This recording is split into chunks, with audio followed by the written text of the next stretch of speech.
Practice note from today. Today I practiced again with practice modes and a little bit of dyads against backing tracks. So the way I combined those, so I was using my dyads for the root. So for the key of A major, you can use your root in the third, root in the fourth, root in the fifth, and root in the sixth.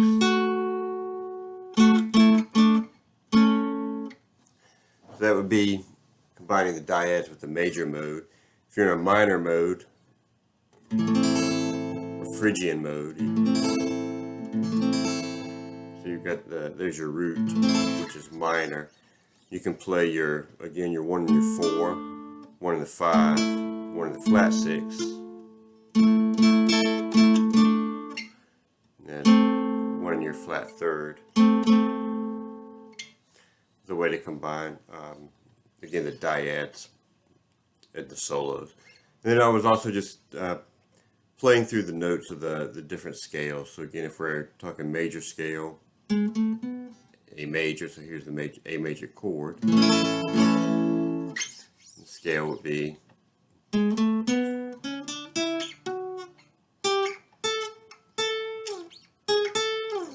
missed one note there, but that's the major scale.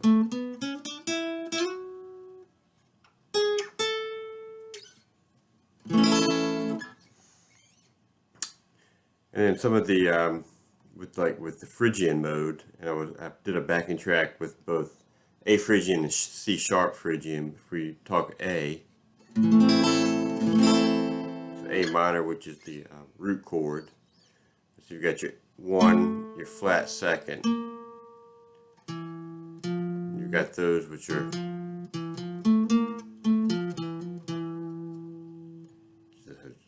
I know you got the flatted 6. So here's 1 flat 2 4 5 flat 6.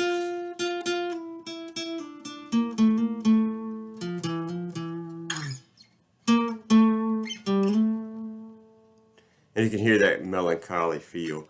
So if you want to mix dyads with that, again you've got your root in your 4, root in the 5, root in the flat 6, root in the flat third.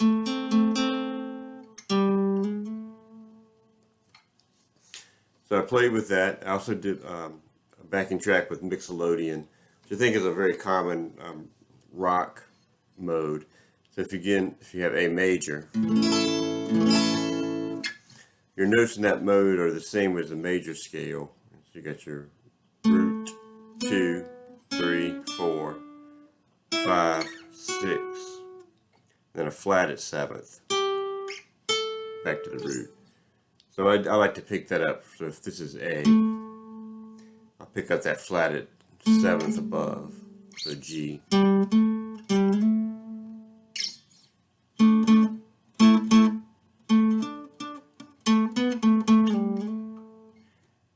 So that's really kind of a nice sound between those two, right? Your flat at 7th down to the root.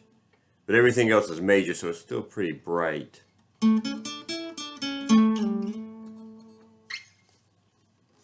And just a note, one thing I've noticed, kind of different, framework that I've noticed in songs where solos are involved.